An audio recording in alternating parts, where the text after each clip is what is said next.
Si Mang Serapio ang payak at surutin. Dahil dito ang nasasaktan. Dahil dito ang nasasaktan. Dahil dito ang nasasaktan. Dahil dito ang nasasaktan.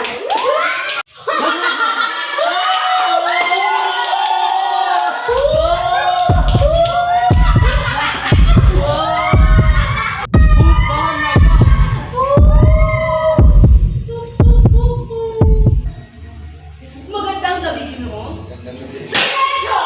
Huwag kang magsalita habang kami nagsasalita. Bastos ang nagsasalita habang may nagsasalita. Patawarin niyo, Hosea. Dahil ganyan nga ang taong walang kapangyarihang tulad niya. Mang-mang!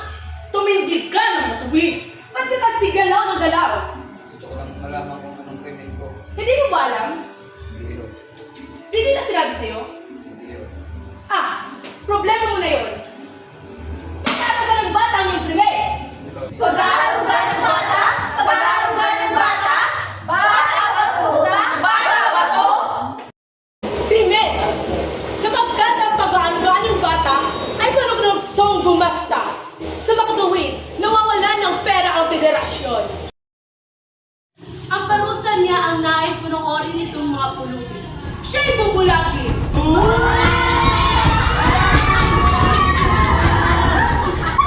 Ginoong Serapio, mabuti ba ang iyong pagtulog? Oo. Nakakain ka na ba? Oo. Bueno, Ginoong Serapio, sabihin mo sa amin. Tumindig ka ng matuwid. Sabihin mo sa amin ang iyong pangalan. Pangalan! Pangalan! Serapio. Serapio. Serapio. Serapio. Serapio ano? Serapio. Serapio, Serapio. Hindi ho. Serapio lang. Klasifikasyon. Klasifikasyon.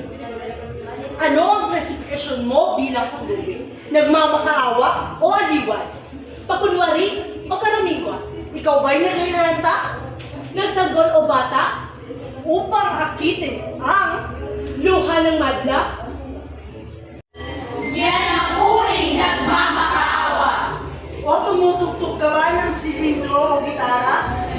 O kahit na o rundalya? Kasama ng sayaw. O di kaya'y kanta upang malindang ang madla. At bigyan ka ng kwarta, yan ang uring haliwan.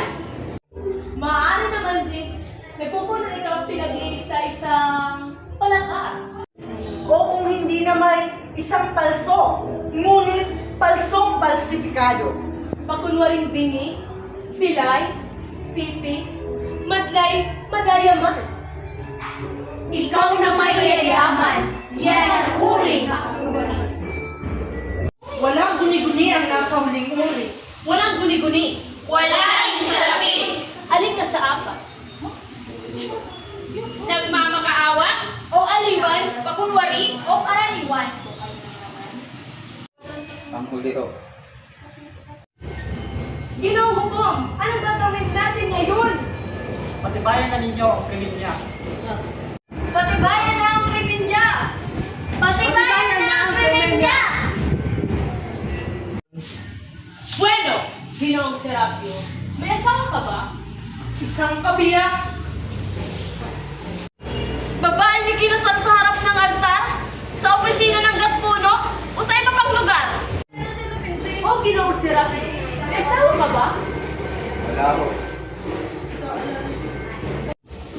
Uulitin ko ang tanong.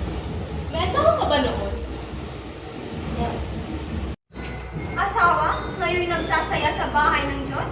O sa bahay ng iba? May asawa ka ba noon? Oo. Yan! Ngunit patay na siya.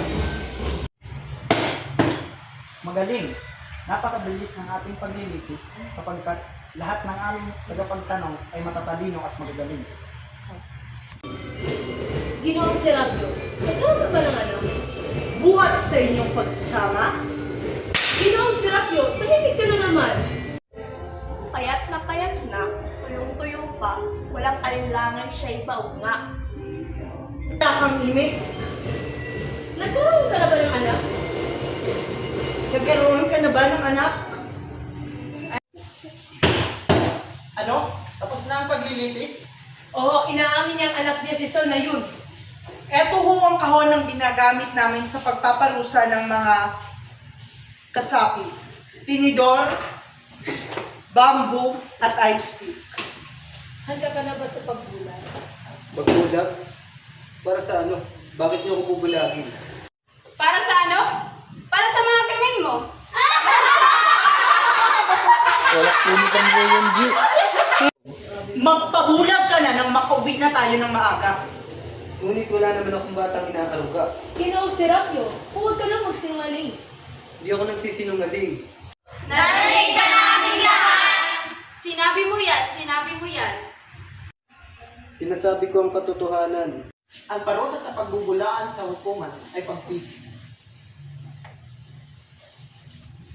Si Sol ay patay na. Patay na siya? Si Sol? Patay na? 3 taon na siyang patay. Patay na siya. Patay! Magsalaysay ka ng kwento na higit na kapanin-paniwala kay Sarian. Totoo ang sinasabi ko. Totoo ha, may 3 saksi kami, Ginoo. 3 saksi na nanupok sa'yo araw-gabi. Nagsisinungaling sila. Wala akong batang inaaruga. Lalabas din ang katotohanan. Kung sila ay nagsisinungaling, sila ay paparusahan. Ngunit kung ikaw, pumarito ang 3 saksi.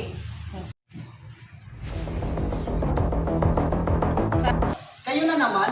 Kayo na lang palagi ang papabulag sa iba. Talagang ganyan ho ang buhay. Manananggol lamang ho kami ng kalinisan nitong ating federasyon. Mga tagapagtubay ng kabutihan nitong lipunan. Kayo ba ang unang nagsumbong ng kanyang krimen? Ayon sa batas ng federasyon, kung mapapatunayan nila ang krimen ng nagkasala, mapupunta sa kanila ang lahat ng pagmamayari ni Ginoong Serapio. Nakita namin siya papauwing may dalang mamantikang supot sa kilikili niya. Tas pasulyap-sulyap sa kalawat kalay wari mo'y takot na makita siya. Sinundan namin siya hanggang sa bahay nila at ang sabi niya, "Heto Sol, kumain ka na at mamaya isuot ang damit mong pula." Yan na bang mga katibayan ninyo? Kulang pa yan! At ano ang kakulangan? Si Sol, ang aking buhay na anak. Mga tangang espiya niyo! Huwag kang magsalita ng ganyan sa harap namin. Kami mga opisyal nitong hukuman. Wala ba sa inyong nakakita sa anak niya?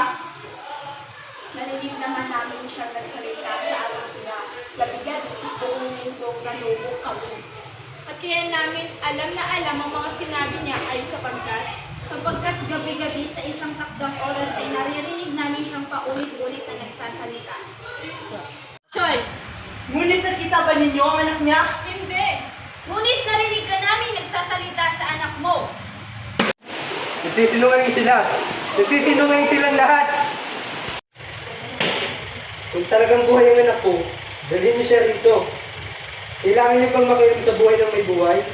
Alam namin na sasabihin mo yan, Ginoo. O ano? Nasaan ang bata? Wala. Ha? Anong wala? Hindi ba pumunta kayo sa bahay niya? Wala ho! Wala akong bata roon! Kundi isang baon. Saan ito ninyo nakita? Sa barong-barong niya. Sa isang sulok ho! Saan ang baul? Bakit nakakandado yan? Walang laman yan, walang laman yan. Isa lamang lumang baon na napulo sa basurahan.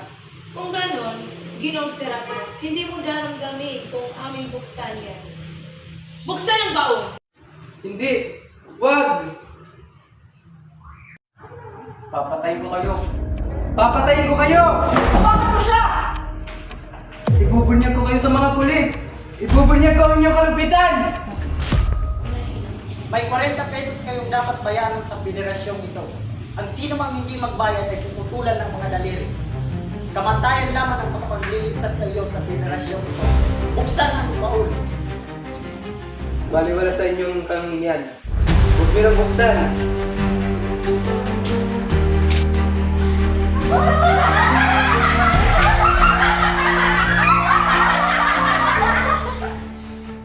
Mali ka?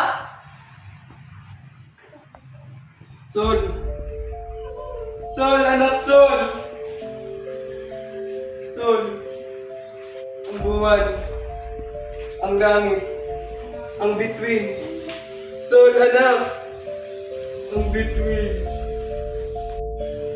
Ginagasta mo ang pera ng federasyon para riyan? Isang pampahid sa tali ng kabayo. Paminsan-minsan na lang itong ating mga paglilitis. Kailan pa ang susunod? Marso pa. Tagal pa. Bulagin yan! Bulagin! Bulagin!